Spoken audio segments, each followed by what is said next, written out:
they're here. Awesome. I'm excited for the equipment.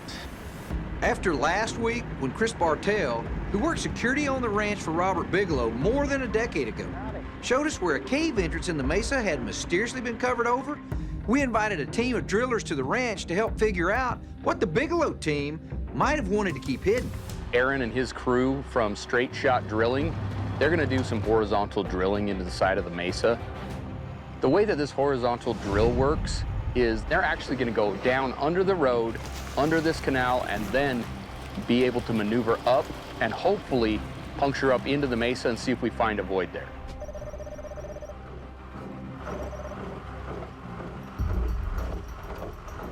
How deep are you? 80 feet. You're 80 feet out? Yep. How many gallons of fluid are we into this now that hasn't come back out? 500 out of this tank, 1,000 out of the last one, and 4 out of the first. So we're talking 2,000 gallons around there? It could be punching through into that void. Wow. Whoa, look at this. That's what's going on there. Okay, so it's there it is again. Again, we're doing something here that we've not done before. Out here, outdoors, with this thing running. Yep. And so there's a correlation. Always. Yeah. I noticed that the spectrum analyzer is giving us, once again, this mysterious 1.6 gigahertz signal, like the one recently captured at Homestead 2. Every time we've seen that signal, something really strange has happened. Hey, Bryant, if you guys are game, I've got some handheld instruments that you can take out to the homesteads. You know, just wander about and see if you get any unusual readings out there. Yeah, it always seems like it's almost like a bait and switch type of a thing. You focus your energies in one spot, and then all of a sudden stuff happens in other areas. Right. Well, do you want to go head down to the homestead then? Yeah. Okay, let's do it. I've decided to send Tom and Dragon out to the homesteads and see if we pick up anything happening out there.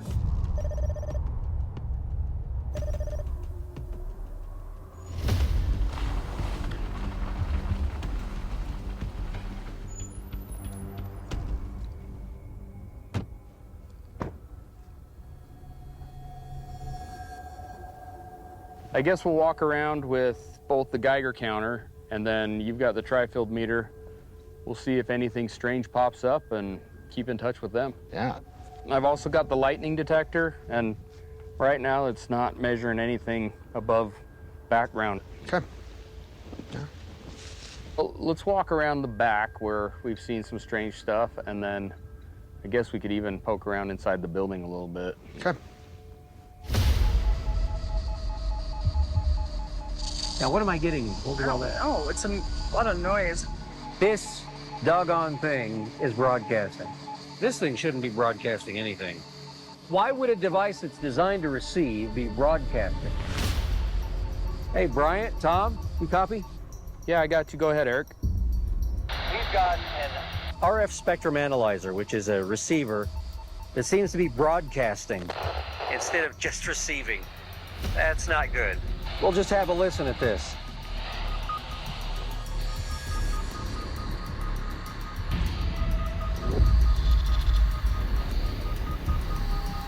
Are you okay? No, I just blacked out. Like blacked out? Yeah, it was like all the blood rushed down my brain. This is not okay. Here, help me up. Dude, you're shaking. You want to go? Yeah, let's Okay. go. I can't feel my hand. You like... You can't feel your hand? I can't feel my hand. That's your left arm. It's my left arm. That's scary, dude. I don't... Here, put your arm around me. I don't want to f around with that. Tom Lewis said that he had no feeling in his left arm. I knew it had to be something cardiac related. Hey, you guys, Tom is experiencing stuff. He blacked out, has pain in his arm. Are you serious? Oh. He's taking him straight to the emergency room. I think so. Brian, Candace is right behind you, so you can be watching for her.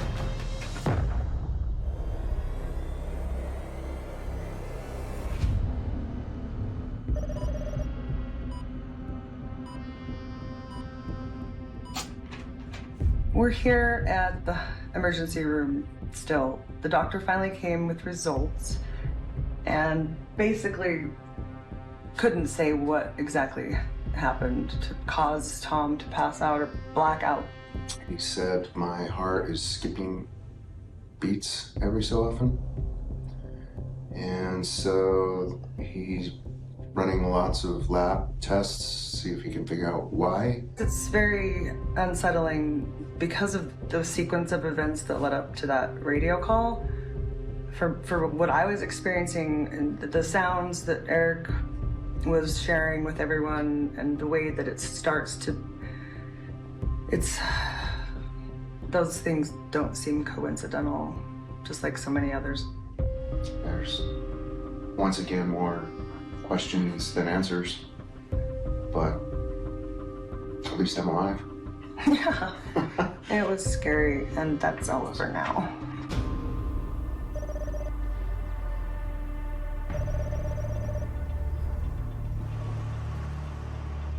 What happened to Tom is serious. The ranch takes a toll on people. But we need to move forward, go back into the hole, and keep drilling.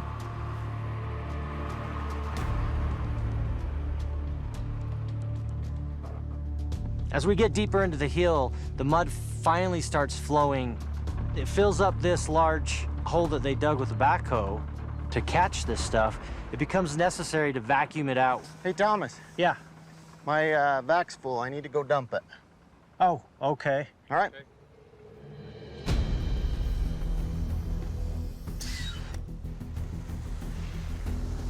You think that'll catch it? Yeah.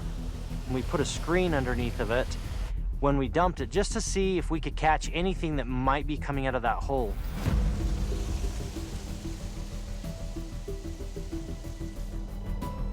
Okay.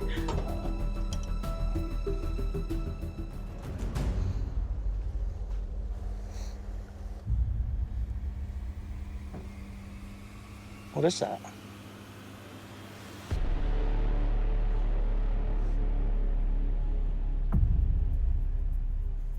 Hey, look at that. Thomas? What are you seeing? I Looks don't know like if you're that's studying rock or if it's like rust or What? Oh my. just rock. It's brittle. This is really thin. What do you think it was when you first saw it? Well, I wondered if it was like metal flakes or something. That's exactly the same impression I got. I'm surprised to see that there are pieces of material, not rock, possibly metal, being screened out of that 800-gallon volume of slurry with bentonite clay. I don't know what this material is. At first, it appears to be like rust or some kind of sheet metal that has been broken into pieces.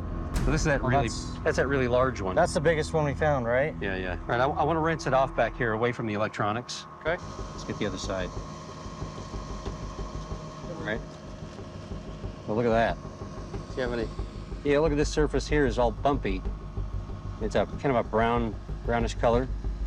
And this has got streaks of that brown in it, but there's a black color here on this much flatter, smoother surface. Well, let's find out what it is. Does it have to be dry to analyze it? Yeah, I'd prefer to let the thing dry off. Okay.